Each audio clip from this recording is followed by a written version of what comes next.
You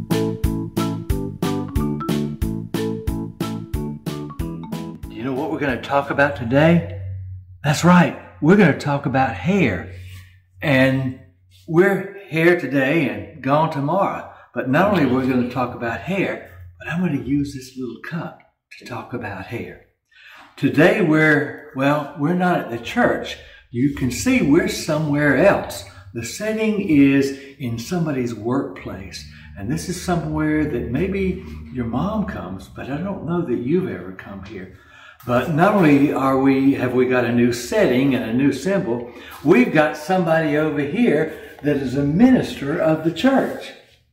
Her name is Miss Jackie Crane. Now, some of you know Miss Jackie Crane because she helped raise you in the nursery. But I want you to find out just a little bit about what this is, where Jackie is today. Miss Jackie, where are you at today?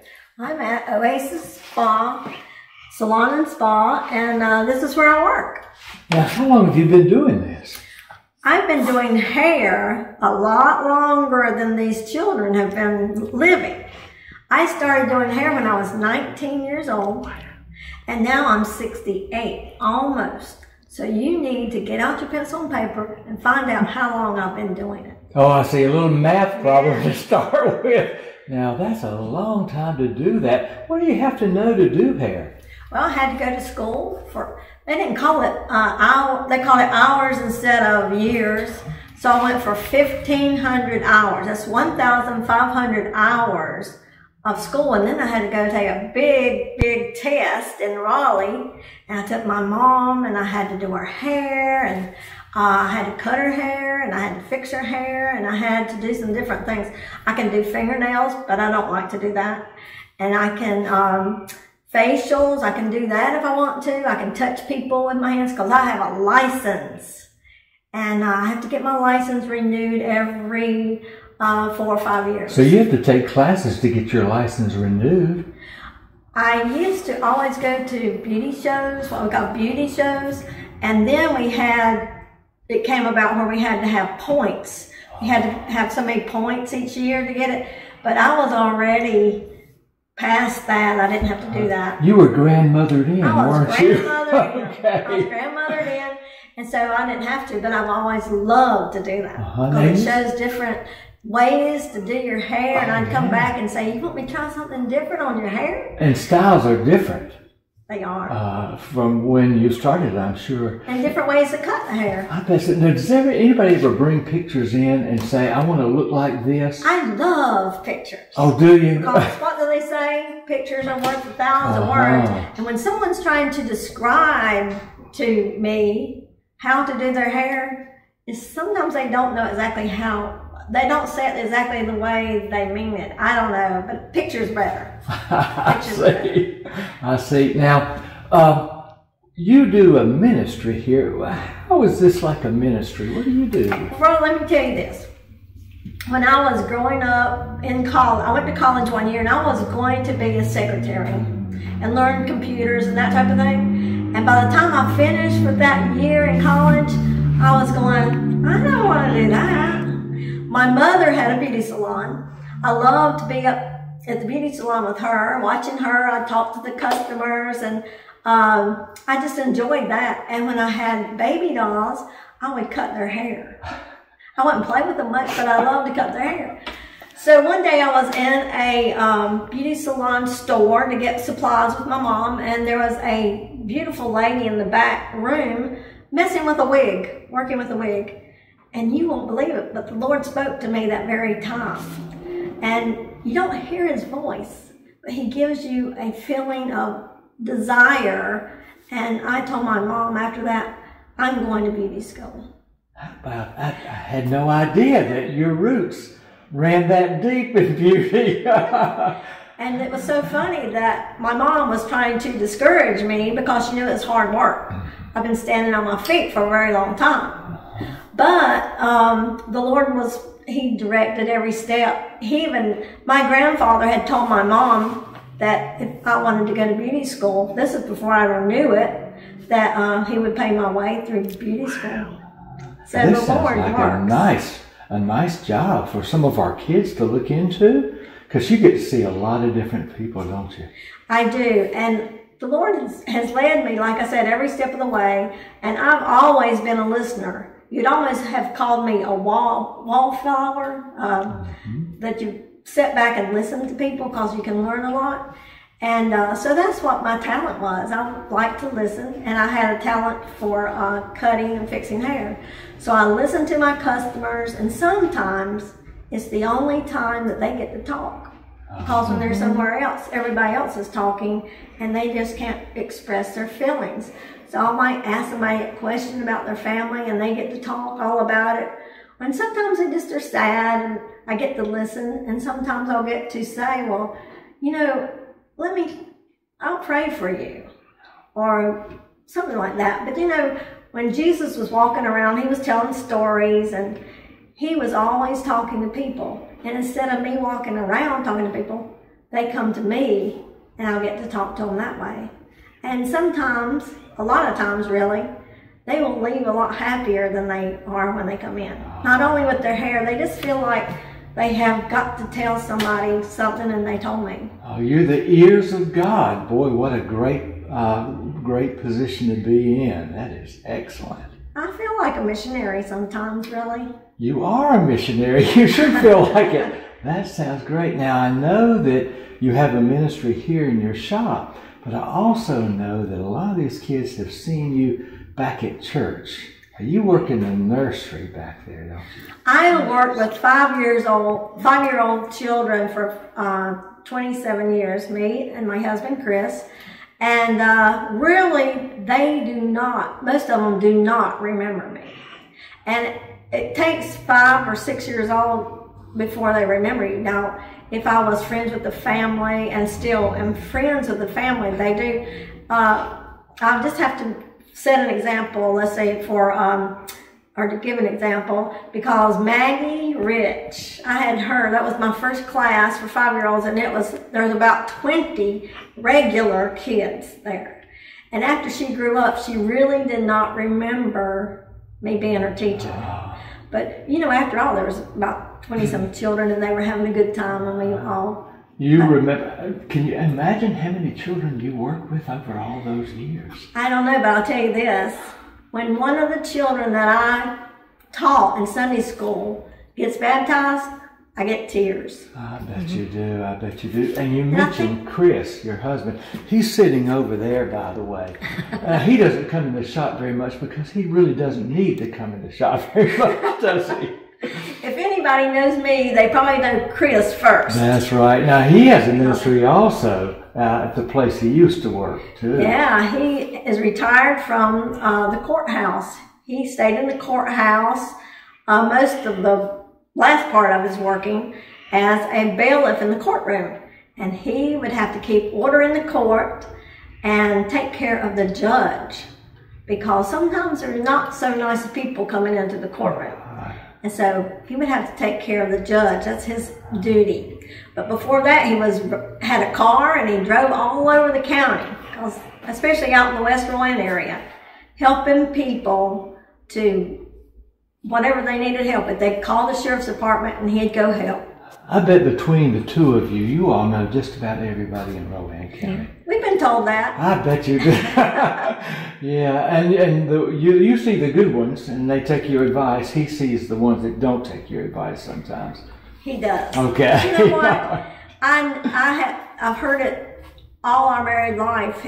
The way that he talks to the people, even if they're bad, he really talks to them and says, "You can straighten this out." You know, I have heard that, and that's a great, the position and the times that he sees those folks. They need an encouraging word and a kind word sometimes. So they do. I imagine that kind of turns them around. They don't expect that many times, and that's a pleasant surprise to hear, to see him and to know who he is and to know what kind of man he is. So I appreciate it. We may not film him, but I hope he's hearing all this good stuff we're saying about him. Yeah, everybody likes to hear encouraging words. That's right, and I appreciate you all doing that. And I tell you what, we're going to have a science lesson in just a little bit, and I'm going to come back to you for the science lesson. So you just stay right there, and I'm going to go right over here and tell a story about a man in the Bible who had a lot of hair. Oh, boy. You probably know this story, don't you? I probably do. There's this man by the name of Samson in the Bible, and he was what's called a Nazarite. Now, Nazarites would not give you a whole lot of business because they made a commitment to God, or their parents made a commitment to God when they were babies, to never get their hair cut. That's how you know a Nazarite from anybody else, because sometimes they have very, very long hair. Well, Samson was a Nazarite, and his strength came from God, and it came from him keeping his Nazarite vows and keeping long hair. Now, Samson, well, he grew up, and I'm afraid that, like many of us, he became really proud, not of God, but of himself. And so he got so proud of himself, he almost forgot where his real strength came from. So he fell in love with a Philistine girl. Now, the Philistines were the enemies of the Israelites. He fell in love with a Philistine girl by the name of Delilah. Yes, you knew the name, didn't you? By the name of Delilah. Well, he married her, and suddenly the Philistine leaders, they kept asking Delilah, well, find out the secret of his strength. She asked him one time, and the story, by the way, is in Judges chapter 16. Asked him one time, and he said, well, if anyone ties me up with 7 fresh bowstrings, and they have not been dried, I'll become as weak as any other man. Well, they did that. They snuck in after he went to sleep, and they tied him up. And she hollered, the Philistines are here. And suddenly he broke those bowstrings, and he fought all those people. So that was not the secret of his strength. Well, she asked him again, now you didn't tell me the truth the first time. Tell me the truth this time. She asked him a second time. And he said, well, okay, let me tell you the truth this time. If anybody ties me securely with new ropes, I'll be just like any other man. And so she tied him with new ropes and hollered, the Philistines are here. And sure enough, he broke the ropes. And she said, now, Samson, if you want to be a special friend of mine, you've got to be starting telling me the truth. And so Samson said, I will tell you the truth. My strength comes from my hair. If somebody comes in and cuts my hair, then I'll be as weak as any other man. Sure enough, when he went to sleep that night, she cut his hair, and she hollered, the Philistines are here. He got up thinking he would be strong again, and he was not able to fight off the Philistines. So they tied him up. They gouged out his eyes so he couldn't see, and they took him to prison, and he got to where he would grind the grain in the prisons for the people. Well, he remembered God because he had failed him so many times, I believe, and he decided that what he would do is, he'd ask God if he could help out one more time, if God would use him one more time. And sure enough, he was taken out to entertain the Philistines at one of their local festivals, and he was tied between 2 pillars of the temple. Well, what they forgot is his hair grows, and his hair started growing back. And he said, God, I want you to use me right now like you've never used me before, and I'll give you the glory. So he had enough hair to when he prayed that prayer, he pulled the temple down, and all the Philistines that were staying there had died. That's what happens sometimes when you forget that it's God's power, that we're dependent on God and what he gives us rather than ourselves. We don't need to be too proud of ourselves, but we need to be proud of God. So I want you to remember that. It's a story about a man in the Bible who had a lot of hair, but his hair stood for his commitment to God. Now, we're going to move to the science portion of our show today, and I've got some questions. Since you've been doing this quite a long time, I want to ask you about this. First of all, let me ask, how quick does hair grow? it only grows about 6 inches, which would probably be about what, like this, in 1 year. 6 inches in About 1 year? 6 inches, that's a half an inch a month. That's average. So it means some people are going to have faster growing hair than other people. But on average, it's about 6 inches for a whole year. Yeah. Some of us feel like we've grown 6 inches in the last several weeks. That's what we feel like. Now, as we're growing hair, we're also losing hair. How much hair do we lose? You lose about 70 hairs a day on 70 average. hairs a day. Some of us don't have quite that much to lose. Now, I noticed that some hair is straight and some hair is curly. Tell us a little bit about why that is. Well, your hair starts growing inside of your scalp area. That's in your head. And when you're a baby, if the hair stays inside of your head longer, it's usually twirling around. It's growing like this rather than straight up or out. You'll see some little babies that are going home from the hospital and their hair is sticking straight up, just like that. That means their hair is growing straight out of their head. But some babies go home and they don't have any hair. Yes. And that means that they probably are going to have curly hair. Oh, I see. And it depends on how tight and how long it stays under the scalp is how curly it's going to be. So you can tell a lot about somebody by their hair, can't you? Can. Now, it's getting to be summertime. Is my hair growing to go faster in the summertime than it did the wintertime? Well, I don't think it really grows faster. Although maybe the sweat glands in your head might have a tendency to make it grow a little bit faster if you're out. I'm not sure. That's just my opinion. But I think basically about the same amount of time. I think so, and you would know. You've seen a lot of hair. Now, you cut hair. If I come in more often to see somebody like you, will my hair grow faster? A lot of people say that, Rod. But what happens is when you let your hair grow out, it usually starts splitting on the ends. And then you can take the split ends. If you've ever had long hair, you take the split ends and pull them like that and they break off. They'll get brittle on the end. And so if you come in, you cut it off, then it's healthier and it doesn't break off. So it seems like it grows faster. It just grows better. Your hair's thicker than on the bottom.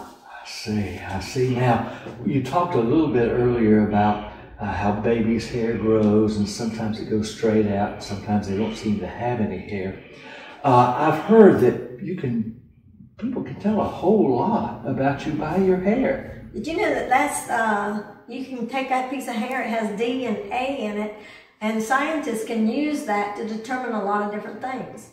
And if you don't eat correctly, and you damage your hair by using chemicals on it, and you don't take care of your hair, then it won't grow as fast because it breaks off.